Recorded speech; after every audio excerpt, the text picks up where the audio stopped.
जिहाद के मुद्दे को सुर्खियों में ला देने वाली कानपुर की जूही लाल कॉलोनी की प्रेम कहानियों का महज जिहाद से ही कनेक्शन नहीं है।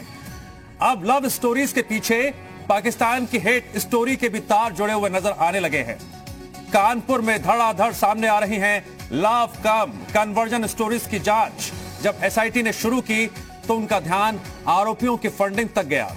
इस मामले को लेकर आईजी मोहित अग्रवाल ने बताया है कि एसआईटी खाड़ी देशों और आतंकी संगठनों से फंडिंग की जांच कर रही है। लव जिहाद के मामले में आरोपी बनाए गए लड़कों और उनके परिजनों के बैंक खातों की भी जांच के आदेश दे दिए गए हैं ताकि इसमें होने वाले ट्रांजैक्शंस का पता चल सके। लव जिहाद के मामलों को एसआईटी अब पीएफआई, सिमी और पाकिस्तान से जोड़कर भी देख रही है। पहले भी आईजी मोहित अग्रवाल ने यह बात उठाई थी कि शालिनी यादव केस के आरोपी फैसल समेत सभी आरोपियों की माली हालत ठीक नहीं होने के बावजूद वे अच्छे पैसे खर्च करते थे। ये पैसे उनके पास कैसे आते थे, क्या सोर्स था? ऐसे में उनकी फंडिंग को लेकर पुलिस को संदेह है। अकेले कानपुर में महीने भर के अंदर लव जिहाद के 9 मामले सामने आ चुके हैं, जिनमें से 6 मामले अकेले लाल जूही कॉलोनी के हैं। पुलिस 2 आरोपियों को गिरफ्तार भी कर चुकी है।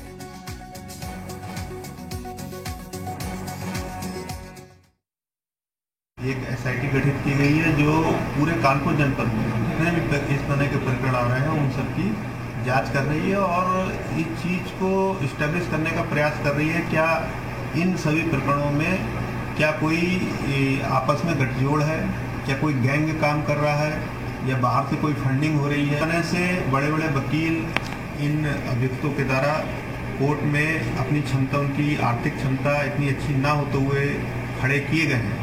इसलिए भी ये जरूरी हो गया है कि इनके खातों की जांच कराई जाए। इस खबर पर और जानकारी के लिए जुड़ गए हैं मीडिया संवाददाता विनोद मिश्रा। विनोद, लव जिहाद का मामला उत्तर प्रदेश में इतना तूल पकड़ चुका है कि अब खुद मुख्यमंत्री योगी आदित्यनाथ ने अधिकारियों को दिशा निर्देश दिए हैं, कार्य योजना बनाइए। और अब बड़ी बात निकलकर यह सामने आ रही है, क्या इन आरोपियों का पाकिस्तान से कोई कनेक्शन है, पीएफआई से कनेक्शन है? जिस तरह से बैंक ट्रांजैक्शन और इनके खातों की अब पूरी कुंडली खंगाली जाएगी।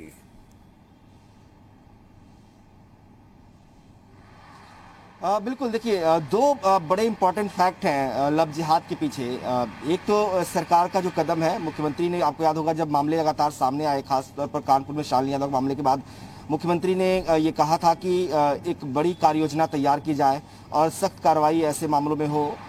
उसी के तहत पुलिस ने जिन मामलों को दर्ज कर लिया था उस पर कार्रवाई शुरू की और शुरुआती जांच में पुलिस को ये ऐसा लगा कि इसके पीछे कोई कुछ बड़ी रणनीति हो सकती है।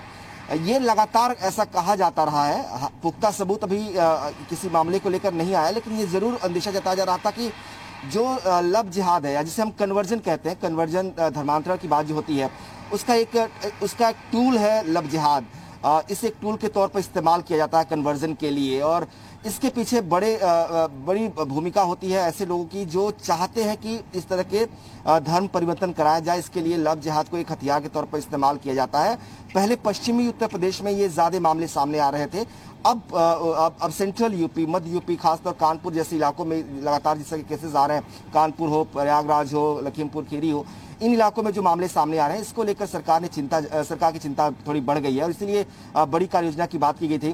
देखिए, इसके पीछे जो रणनीति होती है, जो अधिकारी इस पूरे मामले की जांच करते हैं, अब तक जो फाइंडिंग्स हैं उसके आधार पर कहा जाता है कि ऐसे लड़कों को इस्तेमाल किया जाता है जिनकी माली हालत बहुत अच्छी नहीं होती, उनको पैसे दिए जाते हैं और ये उनसे जो है वो ये कहा जाता है कि वो ऐसी लड़कियों को से शादी करें, उनका कन्वर्जन कराएं। तो एक प्रोसेस है और इसके लिए ऐसे नौजवानों को हथियार के तौर पर इस्तेमाल किया जाता है।